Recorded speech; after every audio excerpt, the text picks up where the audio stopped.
Είμαστε πεντάκια πλέον, εντελώς όριμοι και βαθιστόχαστοι.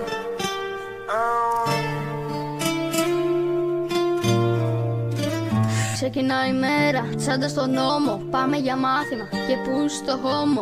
Όποιος το ξέρει δεν ρωτάει πολλά. Το όνομά του μιλάει χωρίς φωνή δυνατά. Η πέμπτη είναι πίστα με πίεση καλή. Μα ό,τι μαθαίνουμε μένει στην ψυχή. Δεν χαϊδεύει αυτιά, δεν χαρίζει γραμμή. Μας έχει σιγά σιγά από την αρχή. Μαθηματικά, με σκέψη βαθιά. Εκθέσεις project και δουλειά σωστά. Η δασκάλα κοιτάει, δεν σου χαρίζεται βαθμός. Μα όταν το πετύχεις, νιώθεις θεός. Στο διάλειμμα γελάμε, ξεφεύγουμε ξανά. Με φίλους δίπλα μας, η μέρα γυλά. Η πέμπτη μας πιέζει, το παραδέχομαι. Μα στο τέλος πάντα λέω, χαίρομαι που αντέχω, ναι. Πέμπτη τάξη, είναι φάση δυνατή. Λίγο όρημα, γεμάτη προοπτική.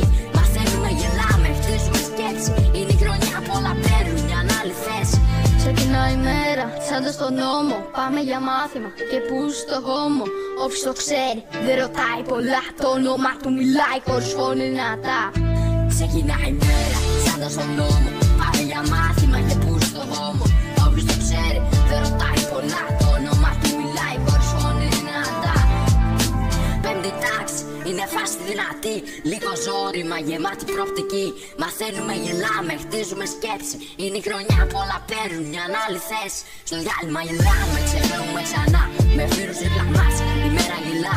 Η πέμπτη μας πιέζει, το παραδέχομαι. Μα στο τέλος πάντα λέω, χαίρομαι που αντέχω, ναι. Πέμπτη τάξη, είναι φάση δυνατή. Λίγο ζόρι, μα γεμάτη προοπτική.